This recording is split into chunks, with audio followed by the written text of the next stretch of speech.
along the lines of what we have been discussing, I love the way Brian said, I am already cybernetic. I do not know how to even think of myself as stabilized in this room. I am spread out, right?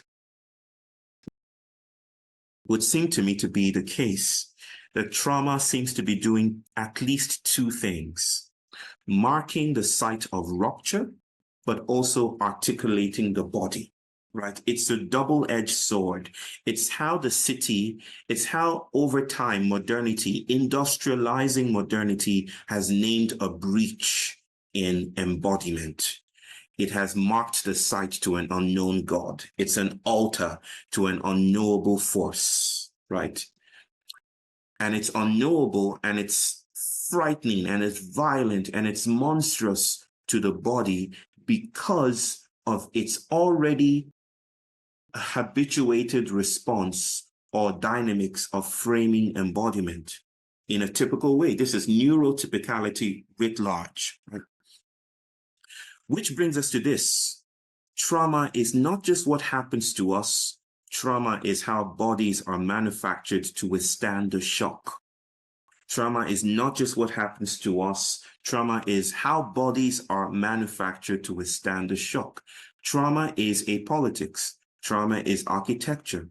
Trauma is culture. Trauma is the highway. Trauma is the street. Trauma is street lamps, computers, a Pepsi can, my phone, whatever. Trauma is how bodies are made with this latent memory of what is before us and after us, right?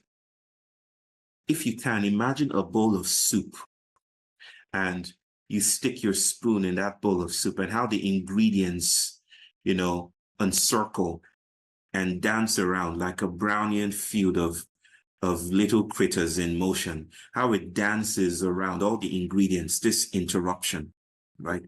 Think of our bodies as bowls of soup, our collective bodies, our liminal bodies as bowls of soup, right? Trauma is not just an external event. We are the event. We are trauma. We are grown in the cadavers of dead dinosaurs, right? And the impact of meteors. That is where we frame healing and well-being, within the bones, within the blood and the bones of already dead beings and creatures and titans.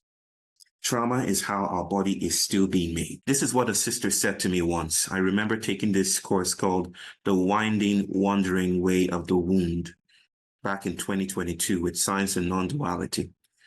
And this sister, Kim Crutcher, said to me in a private conversation, Baya, I think the trauma is not just the meteor hitting. It is the sculpturing of bodies to take the heat. And I loved that. So trauma is more than pathological, you see. If it's how we make things, if it's how we greet each other, it's more than individual, it's more than collective, it's more than human, it's political, it's a theological arrangement that co-creates bodies. Now that I think about it, and I've never thought about this before, it only just occurred to me. There's a particular reading of Genesis, right, that suggests that before that phrase, in the beginning, God made the heavens and the earth.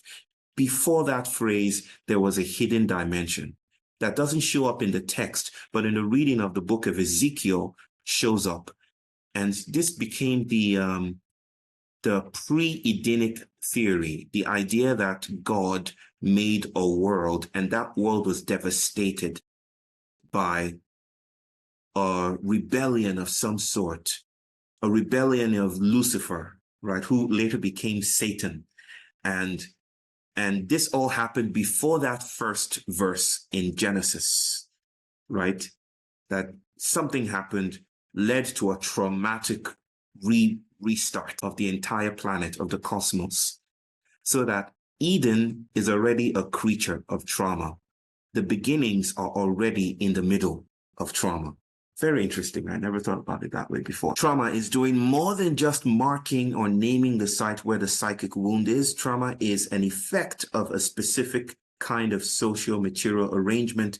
It is the body-proofing, shape-making manufacture of bodies consistent with a modern regime of suffering and healing, a way to make the wound of becoming intelligible to the framework of meaning that is modernity.